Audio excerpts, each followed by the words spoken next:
What's up everybody, Mr. T here, and I'm definitely in full effect. This will be my first video article for FullEffectGaming.com, and I want to thank John Shaw for welcoming me to the fold. I also want to give a quick shout out to my Full Effect brethren and sister, Miss K, K-Bomb20, Levelhead, and Mr. L Live 08. How y'all doing? Anyway, just to let you know, I'm going to put out at least one video article a week for FullEffectGaming.com, likely on Monday or Tuesday, and these videos will begin with the Full Effect Gaming intro right here.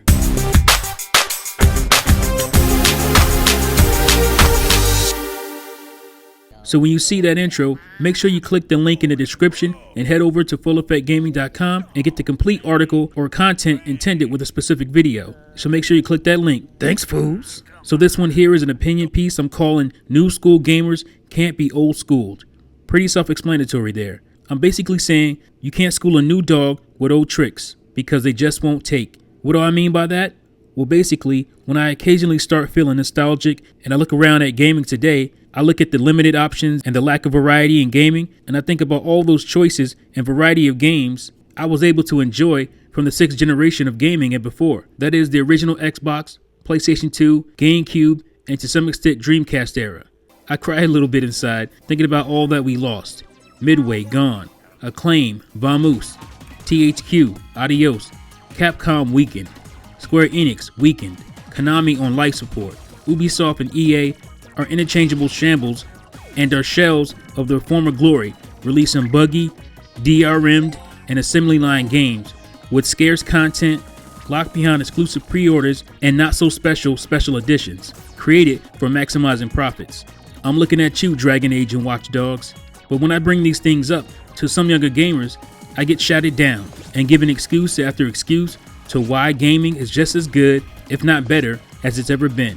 Move along, Mr. T. Nothing to see here. We're happy. There's only one company making a football game and 1.5 company making the basketball games.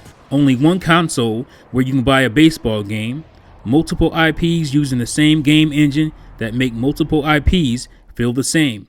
But despite my vast and varied library of video games from multiple generations, my wealth of knowledge of video games history, as displayed in my many uncontestable analysis videos, and my overall enthusiasm for the gaming industry, my conclusions are mostly dismissed by many younger gamers. So I guess it's pointless to try and make these points to those younger gamers.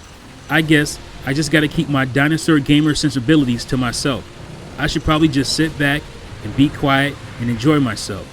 And in about 10 to 15 years or so, I'm sure I'll get a chuckle listening to these same guys pine and reminisce. I can listen to them complain about their state of gaming to their younger generation who now dismiss and ignore their pleas and how they miss the old days when gaming was better. What goes around comes around, I guess. I guess I'll get a chuckle when those guys who used to be the young guys but now are the dinosaurs, making videos or leaving comments and remembering how good games were when they were younger. Talking about how good games like Star Wars Battlefront 3 and Sonic Boom and even Evolve, about how good they were back in the day. LOL.